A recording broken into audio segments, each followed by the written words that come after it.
Winston Churchill is remembered as one of the most influential and resilient leaders of the 20th century, renowned for his role as the Prime Minister of the United Kingdom during World War II. His leadership and stirring oratory in the face of Nazi aggression helped to bolster British morale, define Allied unity, and ultimately contribute to the Axis defeat. His life, however, was marked by a series of peaks and valleys, with successes and failures across a diverse political and literary career. Winston Leonard Spencer Churchill was born on November 30th, 1874, into the British aristocracy. His father, Lord Randolph Churchill, was a prominent politician, while his American-born mother, Jenny Jerome, was a New York socialite. His early years were marked by a rebellious nature and a challenging academic record, but he eventually found his stride at the Royal Military Academy, Sandhurst. His early military exploits, including serving in Cuba, India, Sudan, and South Africa, brought him fame and established his reputation as a brave and ambitious young man. Churchill entered politics in 1900 as a conservative, but soon switched to the Liberal Party due to ideological differences.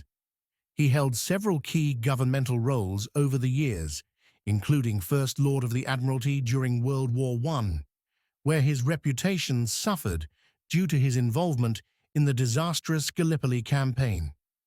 This setback nearly ended his political career, but Churchill's resilience and determination helped him regain prominence. It was during World War II that Churchill's legacy was truly cemented.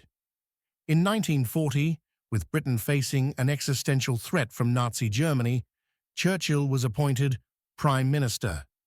His leadership during this period showcased his remarkable ability to inspire and unite, his tenacity in the face of overwhelming odds, and his capacity to channel the resolve of the British people. His famous speeches, such as "We shall fight on the beaches" and "Their finest hour," resonated with a nation under siege and helped galvanize British resistance. Churchill's commitment to the Allied cause also led him to forge critical alliances, particularly with President Franklin D. Roosevelt and Soviet leader Joseph Stalin. Though the relationship between these leaders was complex and often strained, Churchill's diplomatic skills were pivotal in maintaining the cohesion of the Allied front. Following the war, Churchill lost the 1945 election but continued to shape world affairs. He returned as Prime Minister in 1951 and continued to voice his concerns about Soviet expansion and the rise of communism. His 1946 speech in Fulton, Missouri, in which he warned of the Iron Curtain descending across Europe, marked the beginning of the Cold War era and underscored his vision for a united Western response to Soviet aggression. Churchill was also a prolific writer and won the Nobel Prize in Literature in 1953 for his historical writings, including his 6-volume work, The Second World War, which remains a crucial historical resource. Churchill's larger-than-life persona was underscored by a love for cigars, fine food, and his indomitable spirit. Known for his wit, he could be blunt, and his views on imperialism and other social issues have generated significant debate. Nevertheless, his moral courage and unyielding will during WW have led many to regard him as a savior of democracy. He demonstrated resilience, optimism, and an ability to unite people under a common cause, qualities that resonate deeply in the narrative of modern leadership.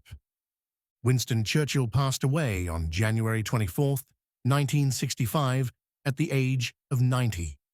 His contributions to global history, especially his role in WW, are celebrated to this day.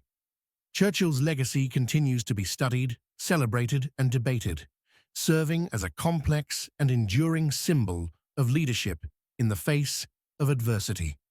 Thank you for listening to History Videos 101.